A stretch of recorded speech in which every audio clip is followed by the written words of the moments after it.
Welcome to Different Makes a Difference, where we discuss investment matters that matter to everyday investors. Join Odlum Brown's equity analysts as we examine pertinent topics in today's markets and look at things a little differently. Odlum Brown is an independent Canadian investment firm.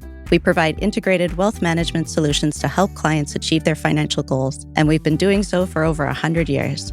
Join us for some lessons we've learned along the way that can make a difference for the future.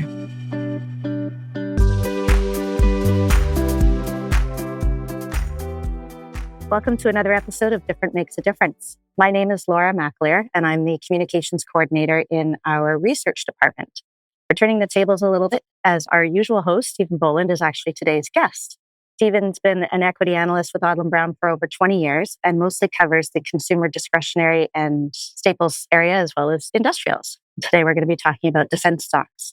Welcome, Stephen. Thanks, Laura. So there seems to be a developing interest in defense stocks, which maybe makes sense given all of the turmoil in the world today. Can you start us off by describing the change in investor sentiment towards this area? Sure. Well, I can say over the 20 years I've been at Odlum Brown, I've definitely seen changes in level of interest from our clients. And there was a long period where there just didn't seem to be very much interest. And in fact, most were pretty against it because they simply had ethical reasons for not wanting to own defense. I would say in recent years, there's been a bit of a change. Certainly, there's still lots of people who prefer not to go near the space. But I've definitely gotten more questions from people interested in getting some sort of exposure. And I think some of that is driven by headlines around increasing defense spending in the United States and amongst allies and the potential conflicts that are happening around the world, particularly post Russia's invasion of Ukraine, a different view towards the importance of defense. And I think to understand that, it's worth considering my own feelings, which have been somewhat mixed and kind of fluid over time around defense. And I struggle with the idea of recommending or wanting to own a defense company because it kind of feels a little bit like you're cheering for conflict. Right. And, I don't want to get up every morning and say, geez, I hope somebody attacks somebody else because it's going to be good for my defense stocks. Right. You know history as well as I do. And there's nothing pleasant about armed conflict. But I had a bit of an eye-opening experience a few years ago. I was listening to a podcast on the history of Lockheed Martin, which is one of the big makers of fighter jets in the United States. And one of the things that really caught my ear was when they said that during the Second World War, Nazi Germany developed a fighter jet before the Americans. And at the time, planes were propeller planes, and the fighter jet was just a whole new level better. And it really sent the Americans into a bit of a frenzy to say, we need to find a product that can compete with this fighter jet. So Lockheed Martin actually rented a big circus tent and built what they called Skunk Works, which is like a research division. It was called Skunk Works because of the smell from the chemical plant next door. And they went about to develop a product that could compete with this fighter jet. Now, thankfully, the Germans didn't roll out this jet until pretty late in the Second World War, too late to have much of a difference that would turn the tables. But it just really struck me the importance of having a company like Lockheed to be able to defend against some of those threats. Obviously, we're very thankful that the Nazis did not win the Second World War. And that was reinforced by, Putin and Russia invading Ukraine. The reality is there's going to be bad actors in this world. It would be amazing if we didn't fight and everybody got along. But unfortunately, bad people come along sometime, and you need some sort of deterrence to potentially counter that person. And in the worst case scenarios, unfortunately, you need weapons to actually defend yourself. Yes, I've heard that argument before. Defense is a deterrent, and it makes sense certainly in today's environment too. Now, you mentioned Lockheed Martin as one of those names, and I think it's probably worthwhile talking about what do we mean when we're talking about defense stocks? Who are we talking about? What are the products that they're making? Like, what does that mean? Sure. I mean, defense industry is essentially companies that make equipment and weapons for armed forces and security agencies. And That could be planes and missiles and ships and tanks and satellites and communication equipment and a whole host of other products. In the US, there's a number of big players. So Lockheed Martin would be one, Northrop Grumman would be another, General Dynamics, Huntington Ingalls, Raytheon, Boeing, L3 Harris. Most big countries have some big homegrown defense companies. And generally speaking, there's a whole bunch of smaller companies that feed into the supply chain as well. Well, it sounds like there's lots of companies to choose from.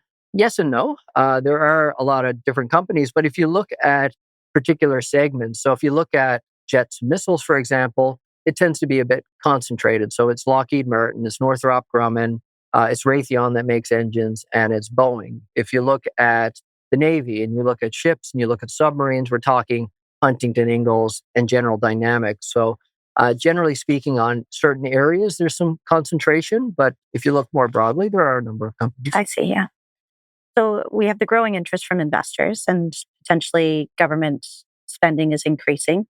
Do the business fundamentals of these companies merit that level of interest? How do they stack up on our spectrum of high quality? Are they good holdings? These are very profitable businesses. If you look at the return on equity invested in the business, it's quite high. We referenced earlier that it's a pretty concentrated industry, that there's not a lot of big competitors competing for the same projects.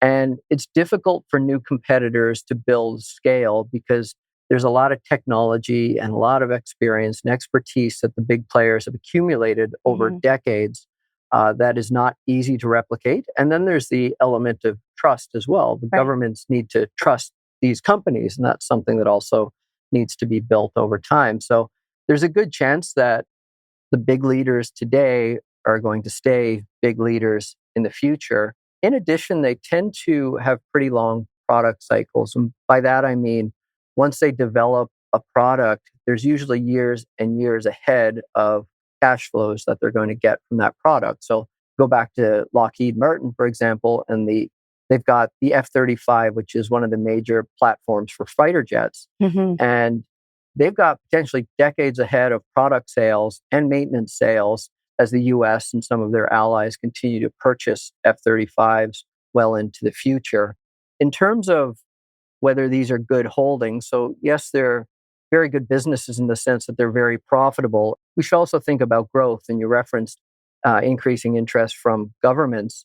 Part of the argument for owning defense stocks is that defense spending could grow over time, and there's certainly good arguments for that.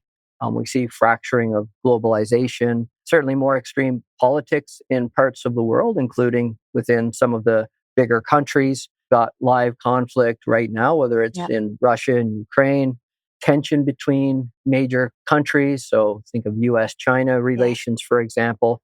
So defense spending has been on the rise, and you've got Donald Trump as president who seems to want to push that even further. He's thrown out some pretty big numbers.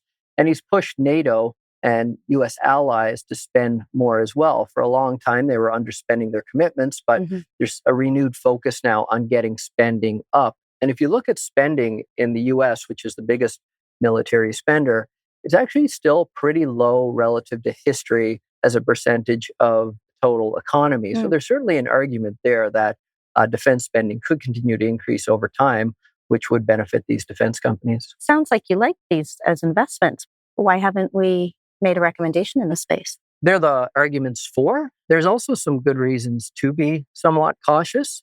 I think most people are familiar with the US debt load. They have a lot of debt. Pretty high. And the reality is a lot of countries around the world have a lot of debt. So, can they afford to spend more on defense? So, right now people are focused on the potential for increased spending, but what if we actually have to moderate or cut back? And there's precedent for that. Just 15 years ago, after the great financial crisis, there was a big focus on US debt. And I jotted down this quote before I came here today. It was Admiral Mike Mullen in 2010. He's a former chairman of the Joint Chiefs of Staff. And he said, "The most significant threat to our national security is our debt." And there were a lot of others that thought that as well. And in that environment where debt was the focus, the big defense companies were trading 7 to 8 times earnings, PE multiples of 7 to 8 versus 20 or so today. So they'd have to drop by more than half to go back to that level. Mhm. So there's the potential downside there. Even if cuts don't take place, could they change the contract terms? Could they try to get more from these defense companies? We just mentioned a short time ago that they're very profitable companies. Mhm. There's an opportunity to perhaps make them a little less profitable. In past conflicts, there's been times the US government has implemented excess profit taxes. It was only last year we were talking about Doge, Oh gosh. the Yeah. Department of Government Efficiency. And Booz Allen Hamilton, which for a long time was seen as one of the creams of the crop in the defense industry, it's essentially a consultant to the Department of Defense. Their stock's down about 45%, and it hasn't really recovered much because of concerns around Doge. More recently, just a few weeks ago, Donald Trump put out, I think some was on Twitter and some was on Truth Social. He suggested limiting buybacks for these Mhm. defense companies or putting restrictions on their dividends or limiting executive compensation. And he even went so far as to single out Raytheon, which is a big producer of engines, and said they're just not doing a good enough job right now. Maybe we'll take their business away. Right. I think there's a lot of bluster in some of those comments, but it speaks to the fact that you've got a government that could change the terms. So Mhm. it's easy to extrapolate today and say defense spending will continue to increase and these companies will become ever more profitable. And maybe that is the case. Maybe in 5 years, we're going to sit here and say, we should have went with owning these things. But there's also a possibility that government spending becomes a primary focus again. And if that's the case, then defense could be an area where efficiencies are demanded. Yeah. So you're beholden to a pretty powerful customer there with the US government. Absolutely. Well, yeah, I'm beginning to understand our hesitation. And thanks for sharing that. It's not quite as simple as, more global tension means a good time to invest in defense. Yeah. And even on that point, there's even debate around to what degree conflict is actually good for these companies. Certainly, the threat of conflict or the buildup of military tends to be good for defense companies. And that is somewhat the case now, albeit with the questions around sustainability. Mhm. But if conflict actually breaks out, I've seen some mixed results. I've tried to dig into this and it's been difficult. There's not a lot of good data out there, but I see mixed performance during times of conflict for defense companies. And we mentioned earlier there can be restrictions on defense companies' profitability at times of conflict. So excess profit taxes, there could be changes to contracts. The length of the conflict matters when peace comes into focus. It's generally a good thing, but not so much for defense companies. Right. The stocks are likely to sell off before the peace actually happens, as investors anticipate it. But defense stocks can do poorly because people start anticipating, well, defense spending is going to be cut. And sometimes these companies have gone out and built a whole lot of capacity, and then all of a sudden demand goes away and they're stuck with some There's- excess capacity. wow. So Yeah. it's not as simple as actual conflict is good for defense. There are unknowns in conflict. And I don't think we can successfully time getting in and out of defense companies around these unknowns. Right. Well, that's an interesting point. Okay. So, well, you've laid out the potential upside and the risks that you've just mentioned. But if I were to push you, Mhm. what would you own if you had to own a defense stock? I've batted around a lot of the different companies to try to understand and try to answer that question. Mhm. And some months, if you ask me, I'll have one answer. Other months, I'll have a different answer, which tells me I don't have high conviction that any one is better than the others. And I'll explain why I do have those questions. First off, I try to consider what their exposure is to defense. So there's some companies, Lockheed Martin, Huntington Ingalls, they're pretty much pure play defense companies. Mhm. But there's others, they're good companies. General Dynamics, for example, they make Abrams tanks and they make submarines and such. They also make Gulfstream business jets. So Mm. if you really want defense exposure, do you want exposure to business jets? Mhm. Boeing, obviously, the airplanes you and I fly in, they're a big supplier there, as well as to the defense industry. Raytheon makes jet engines Mhm. for the defense industry and for commercial, the civil purposes. You got to look at geographic exposure as well. I often get questions now about people wanting to own a European defense company, understandably, because the Europeans are increasing their spending pretty dramatically, and some of these stocks have done quite well. Got to kind of look at where a company can be based in Europe, but it might have exposure elsewhere. So BAE Systems, for example, is based in the UK, but about half of their business comes from the US. So Right. they're actually as much a US company as they are a European company. And if you look at a company that has just exposure to Europe, one example is Rheinmetall in Germany. And the Germans in particular are really increasing their defense spending. Well, Rheinmetall trades at a very significant premium in terms of valuation multiple to some of its peers. So I would argue, by and large, if you want the European exposure, you're paying for it. You're not getting a free lunch there. The type of conflict also has to be considered. So a ground war will require more tanks. If it's conflict in Taiwan, for example, it might call for more ships and more missiles and more aerospace. And that could take away from tanks versus another type of conflict who require tanks. So you kind of got to know which conflict, and you don't really know that in advance either. So one of the ways to balance out those unknowns is to buy a basket of them. So buy a defense ETF, which would own a whole bunch of different companies. And one of the challenges there is a lot of these ETFs have pretty big civil exposure again. So the big holdings tend to be General Electric and Raytheon. Well, they sell to the civil industry as well. So it's hard to find pure play exposure. And it's hard to single out and say this one's a clear-cut winner above the others. Yeah.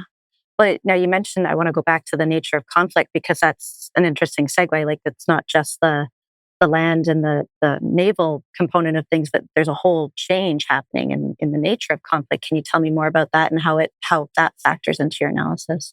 Sure. And the nature of conflict has always changed. Used to be sticks and stones, and then it was discovered different metals, and it was swords and bows and arrows and such. World War I was about trench warfare, and then tanks came along. The nature of conflict has always changed. And one of the more recent iterations is drone warfare. We're seeing that certainly in spades in Ukraine right now. And big questions about how much of an influence that's going to have in the future. So there are some companies that are publicly traded that focus on drones. AeroVironment is one of them. Kratos, I might be pronouncing that wrong, but that's another company.